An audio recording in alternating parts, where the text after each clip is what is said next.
Buenas noches, amados hermanos. Este es el pastor Ángel Luis Rivera. Bienvenidos a Cristo Rey IM, Cristo Rey International Ministries, a nuestro estudio bíblico hoy jueves 20 de junio del 2025.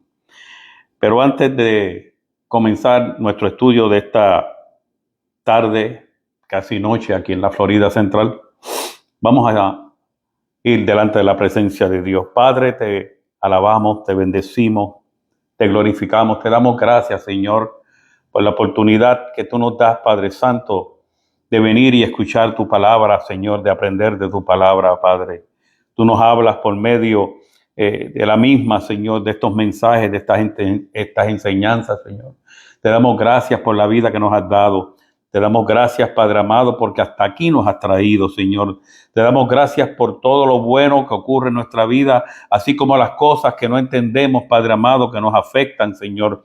Te damos gracias porque sabemos, Señor, que tú estás en control. Sabemos que tu Santo Espíritu nos protege. Sabemos que tu Hijo amado Jesucristo está a la diestra tuya intercediendo por nosotros y cuidando de nosotros, Padre. Pedimos que en esta noche tú seas con nosotros una vez más, Padre. Que tú seas con cada uno de los que se están conectando, con los que están conectados y los que habrán de conectarse, Padre amado. Durante la semana, Señor, bendícelos, Padre amado, ábreles el entendimiento, que puedan, Señor, absorber, que puedan recibir, Padre Santo, y entender la palabra que tú nos presentas en esta noche. En el nombre de Jesús te damos gracias. Amén. Alabado sea el nombre de Jesús. El tema que vamos a estudiar en esta noche se titula La importancia de estudiar las Escrituras. Es algo que yo he recalcado anteriormente y continuaré haciendo énfasis en la mayoría de nuestros estudios bíblicos y en las prédicas. La importancia de estudiar las Sagradas Escrituras, esto es la Biblia, la palabra de Dios. Toda organización cristiana, llámese como se llame, o evangélica. Y usted dirá, pastor, pero que ¿acaso hay alguna diferencia? Bueno, eso lo hablaremos en otra ocasión. Porque muchos hablan de Cristo, pero muchos, bueno, todas ellas tienen una teología. Si usted no sabe lo que esta palabra significa, la definición más simple que yo puedo darle de teología, la definición más simple que yo le puedo ofrecer es el estudio de Dios y de todo lo relacionado con Él. Eso es lo que es teología. El estudio de Dios y todo lo relacionado con Él. Esta noche, esto es un estudio bíblico, es un estudio teológico. ¿Por qué se llama teología? Porque viene del griego theos, de la palabra griega theos, que quiere decir Dios, y logos, que quiere decir estudio, palabra o razonamiento. De modo que la teología busca entender quién es Dios. Es una ciencia establecida para que nosotros podamos entender quién es Dios, cómo se relaciona con el mundo y qué enseñan las Escrituras sobre Él, sobre la vida humana, sobre sus leyes, estatutos, preceptos y mandamientos. Por eso es que es importante estudiar las Escrituras. Porque existe una gran diversidad de teologías entre la gran cantidad de organizaciones cristianas o evangélicas y concilios. Sean católicos, y los católicos están divididos entre griegos ortodoxos, rusos ortodoxos, católicos romanos, etcétera, etcétera. Sean luteranos, sean calvinistas, sean presbiterianos, sean bautistas. Presbiterianos están divididos en presbiterianos del norte, presbiterianos del sur, Iglesia Presbiteriana Unida. Sean pentecostales y mire que si hay diversidad de concilios pentecostales y todos difieren entre sí. Evangélicas independientes ni se diga. Todas esas iglesias que tienen nombres extraños. Iglesia del Dios del Valle, iglesia de la puerta abierta, otro de la iglesia de la puerta cerrada. Nosotros somos evangélicos independientes. Cristo Rey no pertenece ni a la bautista ni a la pentecostal, aunque nuestras creencias son pentecostales. Evangélicas pentecostales. Creemos en Pentecostés. Creemos en los dones del Espíritu Santo, en el bautismo del Espíritu Santo. Todas esas cosas. Todas estas tienen su teología, que en gran parte, amados, está en armonía con las Escrituras, en lo que a lo fundamental de Dios se refiere. Pero surge la pregunta, entonces, ¿en qué es que difieren? Muchos difieren en su ortodoxia. Ortodoxia es en lo que ellos difieren. Ortodoxia, lo que significa, de la manera más simple que se lo puedo explicar, es creencia correcta o doctrina correcta. Viene del griego ortos, que quiere decir correcto, y doxa, que quiere decir opinión o creencia. De manera que es en la ortodoxia de ellos en lo que difieren unos de los otros. Ahora, ortodoxia en lo que a nosotros se refiere. Cuando yo hablo de ortodoxia, estoy hablando de cuán fiel y verdadera es nuestra enseñanza tal como fue transmitida por Jesús, los apóstoles y la iglesia primitiva. Yo podré escuchar el evangelista o el apóstol o el profeta o el maestro o el pastor. ¿Cuál es el otro que hoy en día? No, ahora surge otro título más. Bueno, anyway. No bíblico, o sea. No, es bíblico. Más famoso del mundo. Con un mensaje de esos que para pelo. Pero si en un momento menciona algo que está fuera de lo que Cristo ha dicho, y yo lo puedo discernir por el conocimiento, por el estudio que tengo, por la relación que tengo con el Espíritu, que el Espíritu me dice, algo dentro de mí es como una alarma que se prende, como una luz, donde el Espíritu me dice, eso no es así. No quiere decir que yo voy a rechazar todo lo que dijo anteriormente, pero esa parte la echo para el lado. Y es triste cuando eso pasa porque esto trae confusión en medio del pueblo.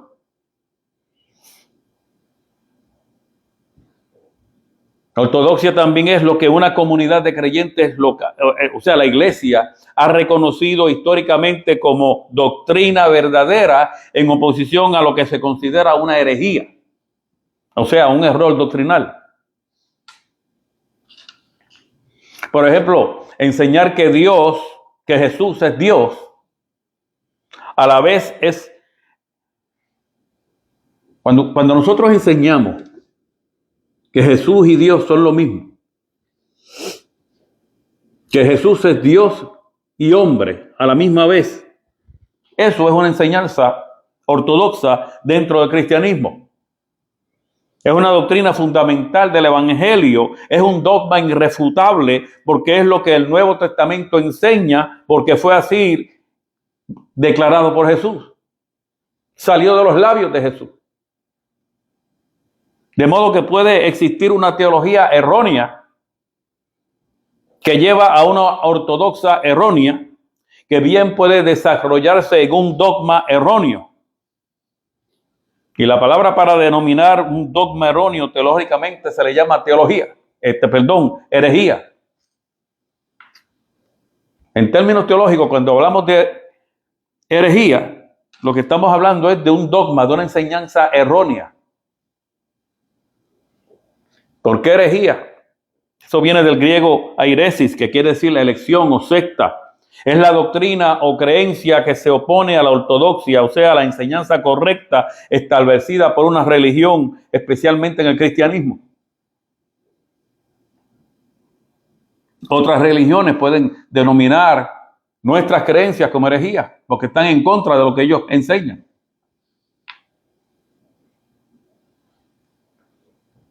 Y usted, si es una persona nueva en el Evangelio, dirá, pero ¿cómo nosotros sabemos que lo que estamos creyendo es lo correcto?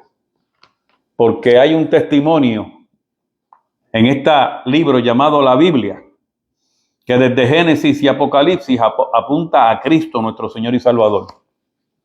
Y cuando usted recibe a Cristo como Señor y Salvador, lo primero que viene a morar dentro de usted es el Espíritu Santo, el que le guía, el que le redarguye, el que le enseña.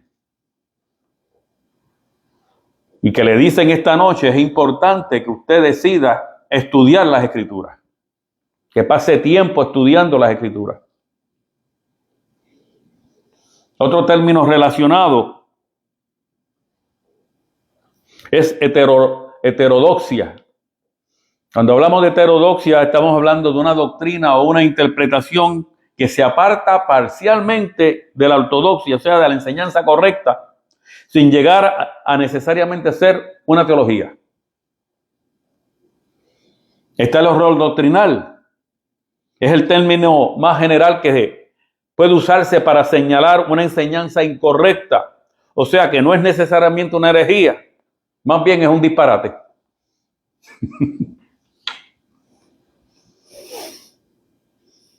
Y está el cisma. Se refiere más a una separación o ruptura dentro de una iglesia, usualmente por desacuerdo con autoridades o prácticas, no necesariamente por doctrina errónea, aunque a veces se combinan. Pastor, que esto ocurre constantemente. Por eso es que si usted es aquí de Kissimmee y usted pasa por determinadas calles, como lo es la avenida Michigan aquí en Kissimmee, usted va a encontrar una diversidad de iglesias pequeñitas, a veces una al lado de la otra.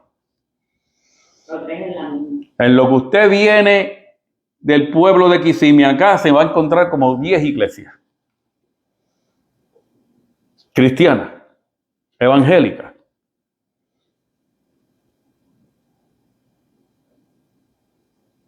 Hubieron personas que estudiaron las Escrituras y estuvieron en desacuerdo, cayeron en un cisma. Y todas, lamentablemente, una gran cantidad de ellas sufren de heterodoxia y de error doctrinal.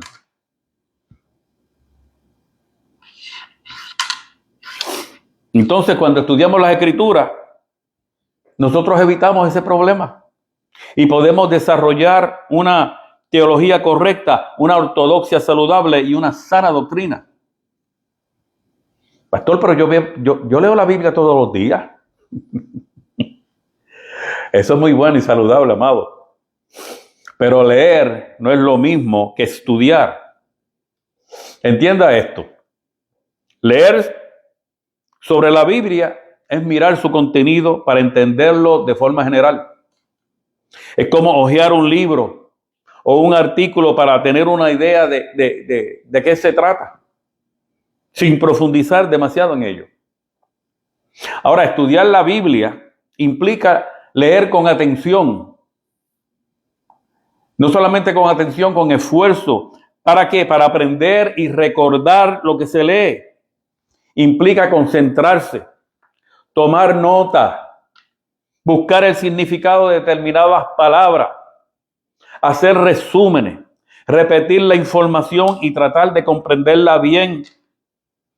Implica entender su contexto social, cultural, religioso y político.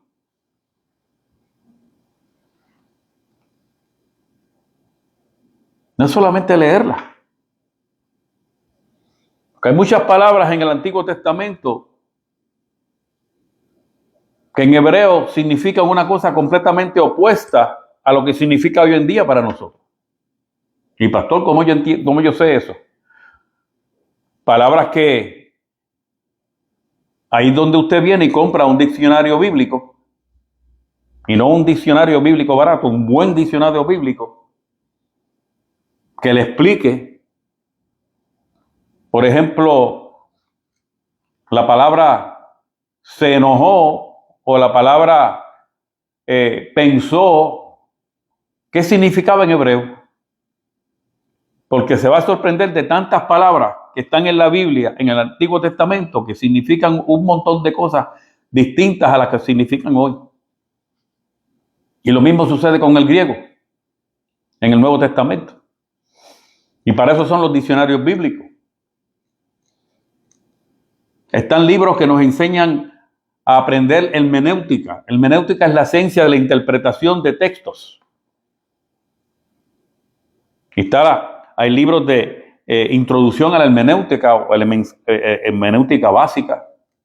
Hay libros de hermenéutica avanzada. Vaya a una librería bíblica y cómprese uno o varios libros de hermenéutica para que aprenda a interpretar las escrituras. Le da las herramientas de cómo estudiar las escrituras.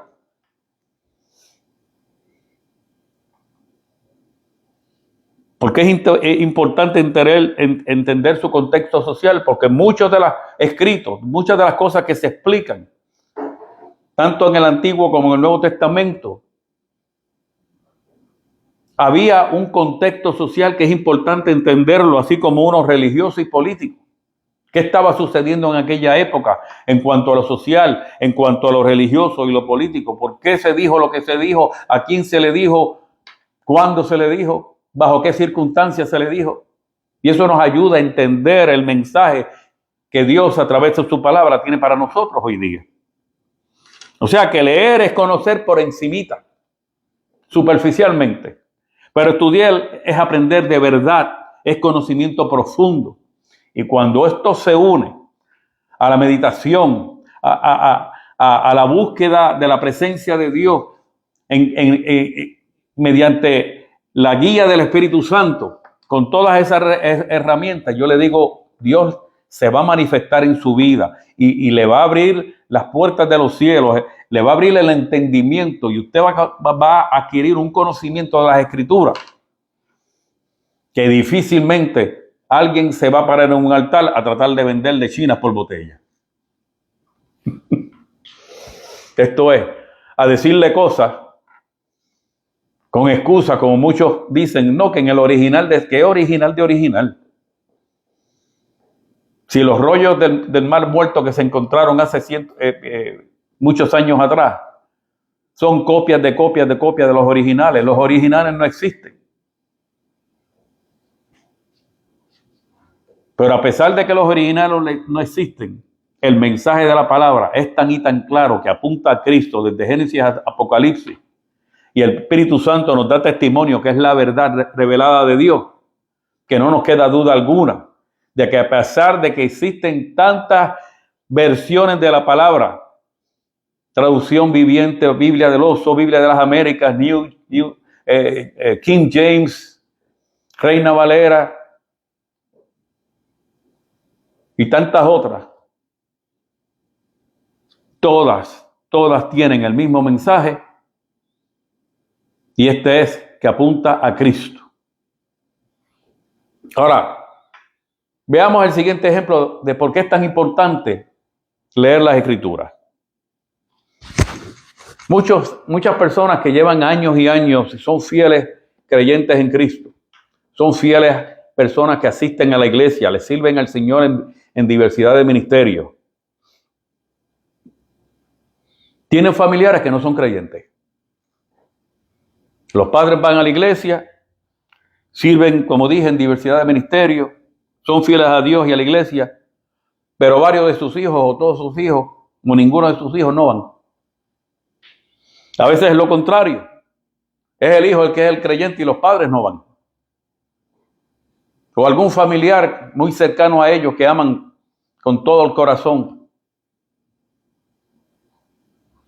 Y así sucesivamente. ¿Y qué ocurre?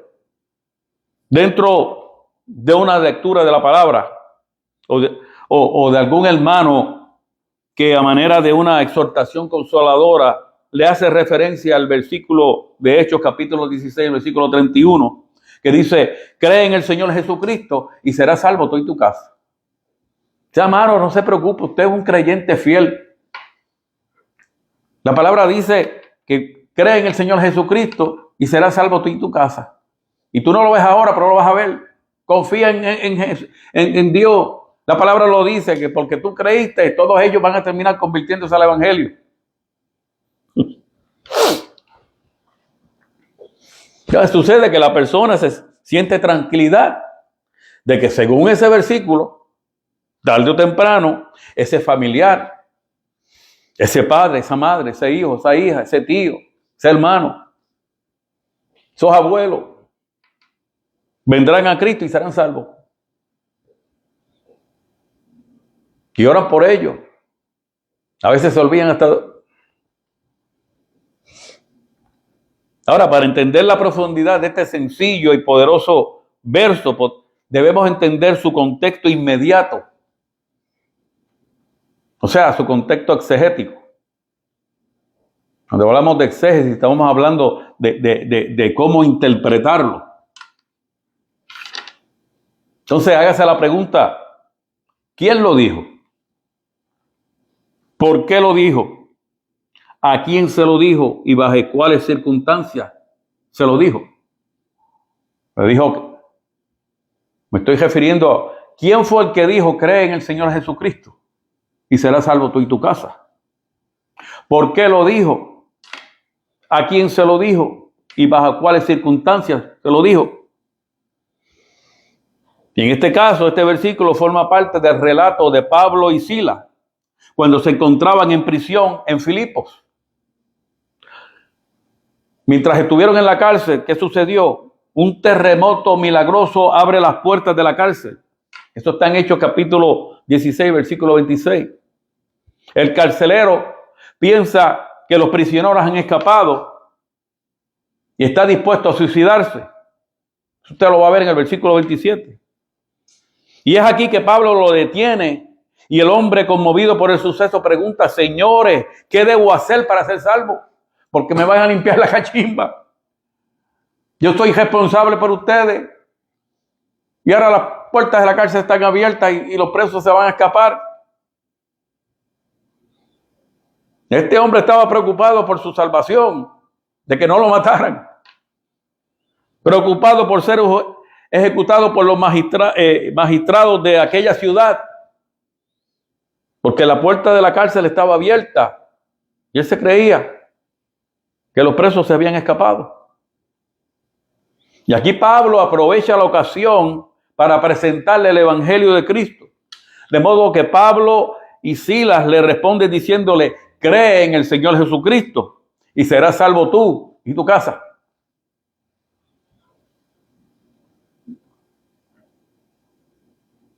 Dice el versículo 32, y le hablaron la palabra del Señor a él y a todos los que estaban en su casa. Estoy leyendo de Hechos capítulo 16.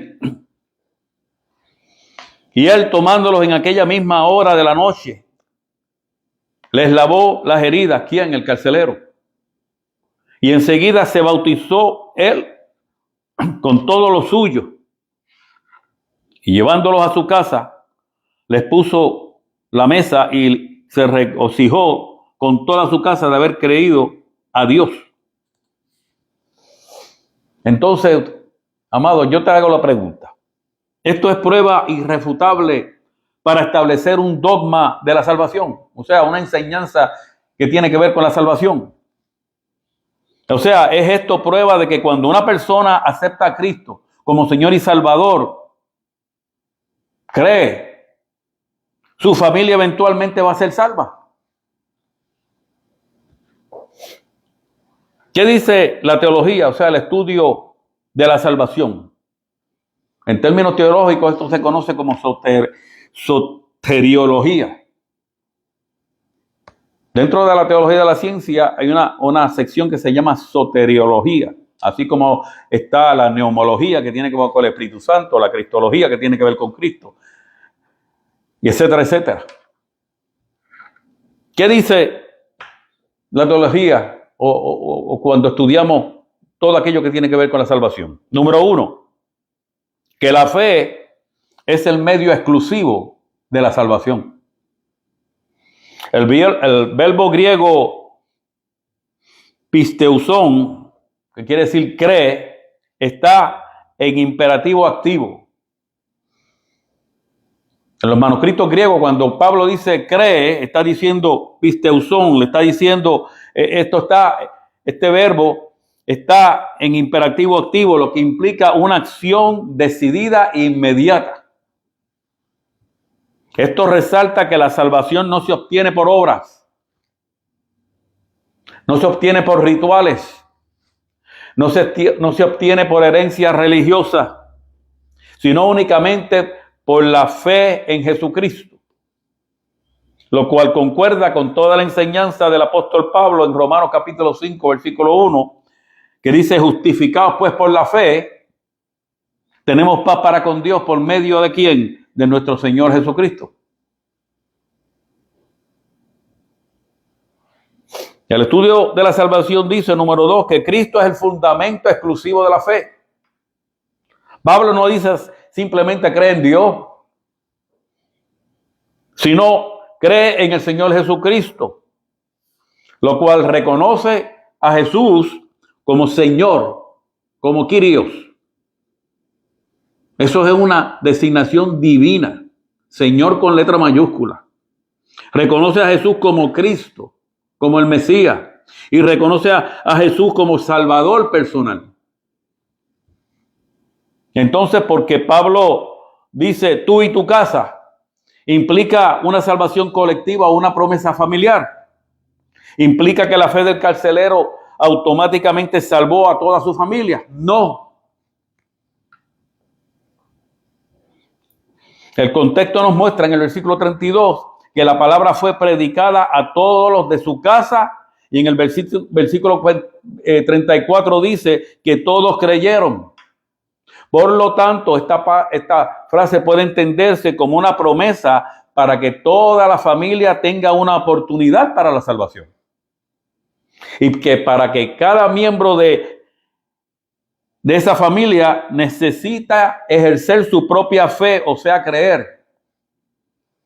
Cuando Pablo le dijo, cree en el Señor Jesucristo y serás salvo tú y tu casa, lo que le estaba diciendo proféticamente es, si tú crees en Jesucristo, a ellos les va a venir la oportunidad de tomar la decisión de escuchar el evangelio también y de tomar la decisión si van a creer o no. Esto es, la fe de un creyente en particular abre la puerta, pero no sustituye la fe personal de los demás. Cada persona es responsable por escuchar, tomar la decisión y creer. Porque yo crea, no quiere decir que mis hijos van a creer. Gloria a Dios que creyeron. Escucharon el evangelio, creyeron y le sirven. Es un eco de lo que se ve en otras partes del Nuevo Testamento. La salvación es individual, pero tiene implicaciones tanto en una comunidad así como en familia. Porque cuando llega el evangelio de Cristo a una persona en una comunidad, muchos más van a recibir la oportunidad de escuchar el evangelio en esa comunidad. Y así mismo sucede con la familia. Y eso usted lo ve en el Nuevo Testamento. Por eso fue que Pablo dio tantos viajes misioneros. Estuvo en Éfeso, en Colosas, en Filipo, en Tesalónica. Y en muchos de esos sitios cogió pedra, lo dieron por muerto, no metieron en la cárcel, pero él siguió predicando el evangelio y muchas de esas personas creyeron y se establecieron iglesias en esos lugares. Y si no lo cree, entonces pregúntese por qué existen tantas epístolas. Porque una vez que él salió de allí, al tiempo empezó a escribirle y a darle consejos. Este versículo de Hechos 16:31, cree en el Señor Jesucristo y serás salvo tú y tu casa, ha sido fundamental para el evangelio personal. Es una respuesta clara y directa a la pregunta más importante de la vida: ¿qué debo hacer para ser salvo? Creer en Jesucristo. También ha sido usado como esperanza para familias. Orar por la salvación del hogar completo. Y no solamente eso, desafía al creyente a entender la autoridad y suficiencia de Cristo como fundamento de la salvación y la vida espiritual. Porque es que sin Cristo, si en nuestro mensaje Cristo no está incluido, de nada sirve. Podré dejar mi alma predicando sobre prosperidad, predicando de que Dios te vaya a enviar a las naciones, dándote promesas y promesas y promesas, y muchas de ellas muchas veces carecen de fundamento bíblico. Si Cristo no está en el asunto, de nada sirve.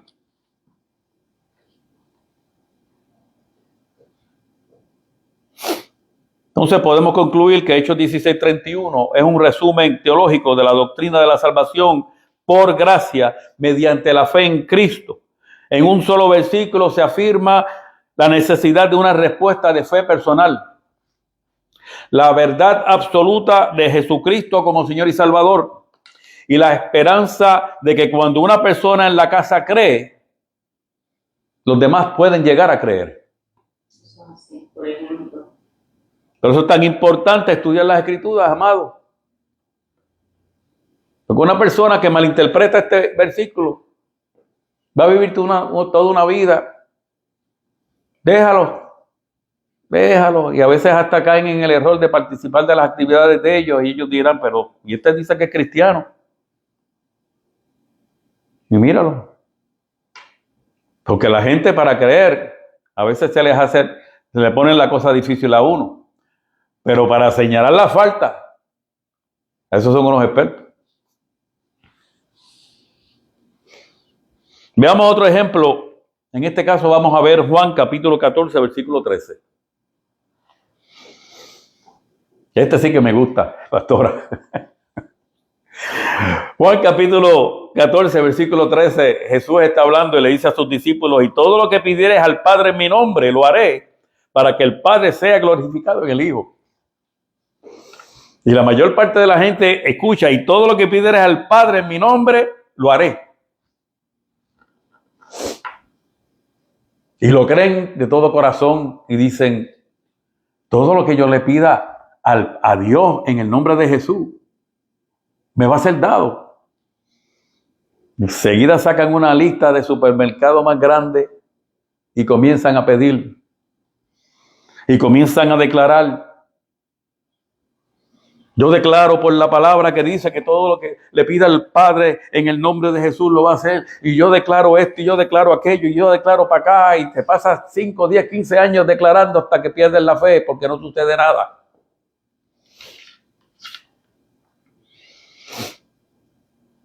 Porque es que para muchos, por no entender el contexto literario e inmediato de este versículo, piensan que esto es como un cheque en blanco de parte de Jesús. ¿A cuánto le habrán dado un cheque en blanco? Toma. ¿Para qué es eso? Dios me dijo que tú necesitabas un carro, vete y cómprate el carro. Prácticamente eso fue lo que le hicieron a la pastora hace unos años atrás. Este individuo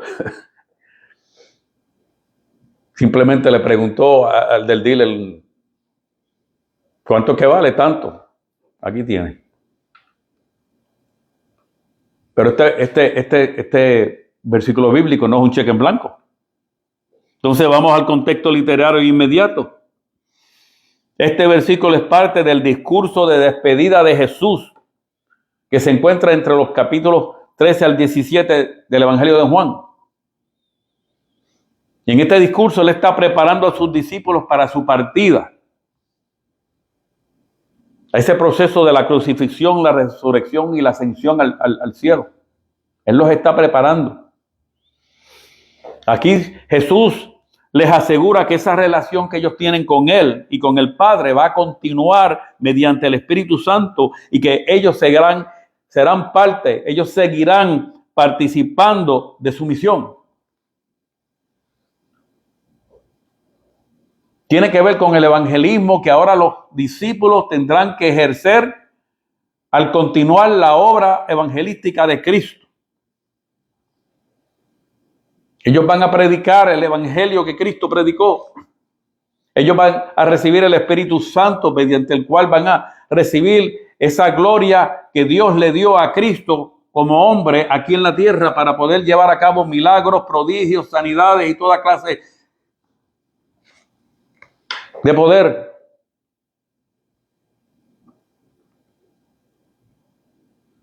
Eso es lo que está sucediendo. Eso fue lo que sucedió cuando Jesucristo le dijo esto que les dijo. ¿Qué significa en mi nombre? La clave para interpretar correctamente este versículo es la frase en mi nombre. En el mundo bíblico, el nombre representa, escuche bien, amado, el carácter, la autoridad y la misión de la persona. La verdad es que cuando yo digo en el nombre de Jesús, es porque yo conozco, y no solamente conozco, yo cargo el carácter, cargo la autoridad y llevo a cabo la misión de Cristo. Es lo único que me da autoridad a mí para que el Padre entienda que yo vengo en el nombre de su Hijo, de que yo vengo representando a su Hijo. ¿Por qué? Porque yo estoy obedeciéndolo a Él como lo obedeció su Hijo. Yo cargo la autoridad de su Hijo. Me ha sido dado el Espíritu que le dio a su Hijo. Me dio la gloria que le dio a su Hijo. Y por eso yo puedo venir delante del Padre a pedirle. Y el Padre me lo va a conceder.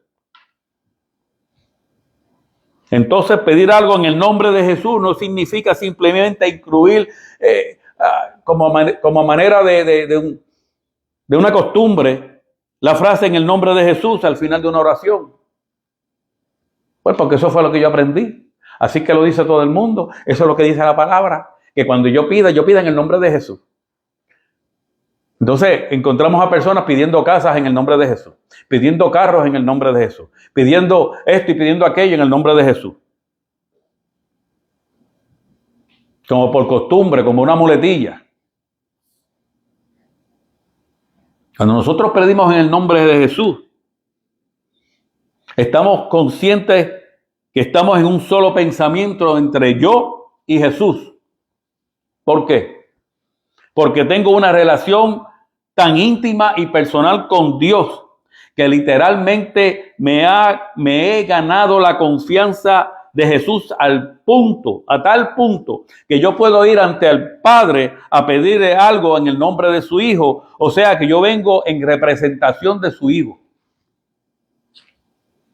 Lo que estoy cumpliendo con el llamado de ir y predicar el Evangelio por todas las naciones. Estoy cumpliendo con el llamado que Jesús hizo de ir por todo el mundo y hacer discípulos. Esto que yo estoy haciendo hoy es discipulando. Porque muchos de ustedes han recibido un llamado de parte de Dios. Y yo lo estoy presentando al Evangelio de Cristo por medio de estos estudios bíblicos. Significa pedir en línea o según su voluntad, propósito y carácter, los cuales me han sido revelados. De modo que lo que estoy buscando es la gloria de Dios y no mis propios intereses. Porque esto tiene que ver con evangelización, con continuar la obra de Cristo. Y en el ejercicio del continuar con esa obra de Cristo, todo lo que yo pida en su nombre me va a ser dado. De manera que yo le pongo las manos a un enfermo y yo declaro que en el nombre de Jesús va a ser sano. El poder de Cristo que operó en aquel entonces sobre aquellos enfermos, independientemente de que fueran salvos o no salvos, pecadores o no pecadores, porque Cristo nunca les preguntó a ninguno de ellos, ¿tú crees en Dios? Pues te voy a salvar. No, Él lo sanaba primero y después le dijo, vete y no peques más. Porque Cristo sabía lo que era misericordia quiero y no sacrificio. Y entonces, ¿un cheque en blanco? No, no es un cheque en blanco. ¿Por qué? Porque Jesús especifica para que el Padre sea glorificado en el Hijo. Para que el Padre sea glorificado en el Hijo. Y como yo estoy representando al Hijo, entonces Dios es glorificado. Esto implica que el propósito de la oración no es satisfacer nuestros deseos egoístas, sino exaltar la gloria de Dios. ¿Por qué no es un cheque en blanco? Porque otros textos como Juan capítulo 5, versículo 14, aclaran que pedir conforme a su voluntad es esencial para que seamos escuchados. ¿Qué dice Primera de Juan capítulo 5, versículo 14? Y esta es la confianza que tenemos en Él, que si pedimos alguna cosa conforme a su voluntad, Él nos oye. Entonces, por eso es importante estudiar las Escrituras, porque por medio del estudio de las Escrituras, yo conozco cuál es la voluntad del Padre.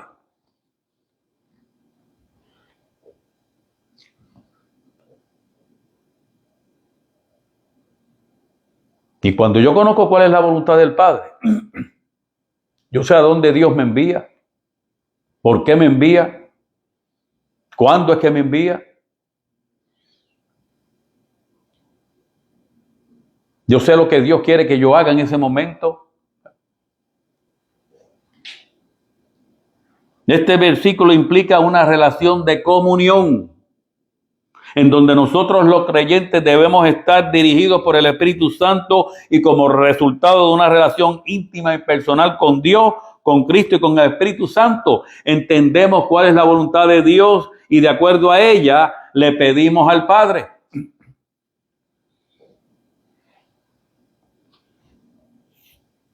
De esa manera, cuando oramos o buscamos a Dios, no lo hacemos simplemente para obtener favores ni por conveniencia. Me parece. Amado, Dios está comprometido con su voluntad, no con nuestros antojos ni caprichos. Y entendemos que parte de su voluntad, lo sabemos, no tenemos ninguna duda, parte de su voluntad es proveernos de nuestras necesidades fundamentales, eso lo sabemos. Pero esta promesa se encuentra dentro de una misión apostólica, de modo que cuando Jesús les encargó a sus discípulos a continuar su obra, desde esta perspectiva, la promesa está relacionada con el avance del reino de Dios, por lo cual no es una garantía de prosperidad material o del cumplimiento automático de nuestros deseos o caprichos. Cuando Jesús dijo eso, no tiene que ver nada con nuestras necesidades fundamentales. No lo dijo para que nos fuéramos por ahí corriendo pidiéndole a Dios esto, aquello.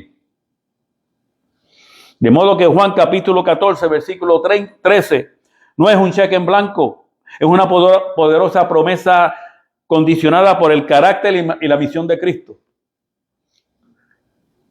Es una promesa condicionada por la voluntad del Padre. Es una promesa condicionada por la glorificación de Dios y la transformación de la persona que ora mediante el Espíritu Santo. Una oración verdaderamente hecha en el nombre de Jesús no busca manipular a Dios, sino participar en su obra redentora. Yo estoy siendo parte, yo me posiciono, permito que el Espíritu Santo continúe la obra de Cristo en mí. Para eso es esa promesa. Tiene que ver con la evangelización y el avance del reino. Ahora, amados, recuerde que estamos hablando de Juan capítulo 14, versículo 13, que dice: todo lo que le pidieres al Padre en mi nombre, yo los haré para que el Padre sea glorificado. Hay muchos versículos que nos exhortan a orar, a pedir y a rogar por nuestras necesidades, así como las de nuestros semejantes. Por ejemplo, Mateo capítulo 7, versículos 7 al 11, dice: pedid y se os dará, buscad y hallaréis, llamad y se os abrirá. Porque cualquiera que pide recibe, y el que busca halla, y el que llama se le va a abrir. Y luego hace la pregunta: ¿qué hombre hay de vosotros a quien si su hijo pidiere pan, le dará una piedra? Y si le pidiera un pez, le dará una serpiente. Pues si así vosotros, siendo malos, sabéis dar buenas dádivas a vuestros hijos, ¿cuánto más vuestro Padre que está en los cielos dará buenas cosas a los que le piden. De manera que aquí Jesús nos está exhortando a pedirle al Padre en oración, confiados en que Él nos dará lo que le pedimos. Él no está diciendo vayan y pídale al Padre en mi nombre. Dice, no, pide y se te va a dar. Busca. ¿Busca qué? Busca la presencia del Padre. Relaciónate con Él. Pasa tiempo con Él. ¿Para qué? Para que Él te hable. Para que aprendas a conocerle. Para que aprendas a sentir su amor, su abrazo.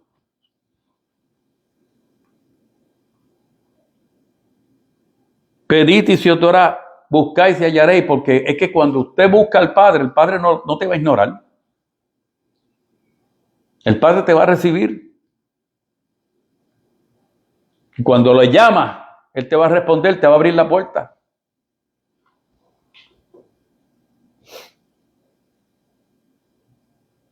Así que tenemos que pedirle en oración confiados de que Dios nos va a dar lo que le pedimos, pero tenemos que ser sabios, como dice Santiago. Con esto termino. Santiago capítulo 4, versículo 1 al 3 dice, ¿de dónde vienen las guerras y los pleitos entre vosotros? ¿No es de vuestras pasiones, las cuales combaten en vuestros miembros? Codiciáis y no tenéis, matáis y ardéis de envidia, y no podéis alcanzar, combatid y lucháis, pero no tenéis lo que deseáis, porque no pedís. Pedid y no recibid, porque pedís mal para gastar en vuestros deleites. Así que seamos sabios cuando nosotros le pidamos a Dios. Evaluemos nuestras necesidades. Usted tiene una casa, es suya. Vive bien allí. Dios te la regaló. O Dios te proveyó la finanza. Dios te proveyó los dones, las habilidades, la sabiduría para tener el trabajo que tienes, para poder pagar la casa que tienes. ¿Qué haces pidiéndole una más grande? Tienes un buen carro, ¿qué haces pidiéndole otro?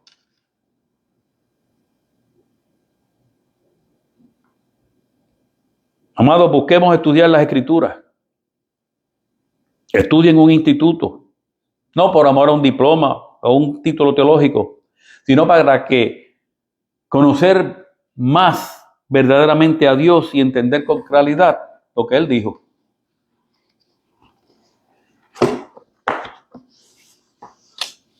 Y así usted va a evitar ser engañado por doctrinas falsas, por dogmas, por disparates que algunos han creído,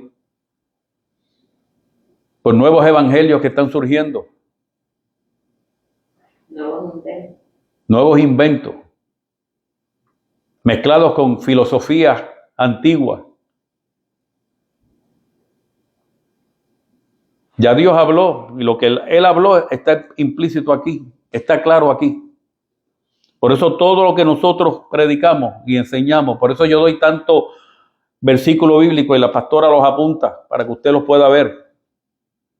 Estudie las Escrituras, búsquese un lugar donde usted pueda estudiar, o si no puede hacerlo, entonces cómprese los recursos. Ya yo le dije, cómprese un diccionario bíblico. Hay un libro que se titula, que es muy antiguo, Usos y Costumbres en las Tierras Bíblicas. Lo puede hasta bajar por PDF desde el internet. Busque estudiar hermenéutica. Y usted no se va a arrepentir, porque va a conocer a Dios desde una perspectiva completamente distinta. Va a conocer a Cristo y al Espíritu Santo de una perspectiva distinta. Cuando abra las Escrituras en los Salmos, en los Proverbios, en los Evangelios, en las epístolas paulinas, en los libros proféticos, en los libros históricos, usted va a ver la Biblia desde una perspectiva tan y tan distinta, que usted se va a enamorar verdaderamente, no solamente de la palabra, sino del Dios de la palabra. Amado, Dios te bendiga, Dios te guarde, Dios haga resplandecer tu rostro sobre ti Bendice y alaba a Dios por medio de tus diezmos y tus ofrendas. Y si lo deseas hacer de esa manera a este ministerio, lo puedes hacer por medio de la aplicación Cash App, escribiendo el símbolo de dólares Cristo Rey IM. Nos veremos el domingo a las 9 de la mañana. Dios te bendiga. Buenas noches.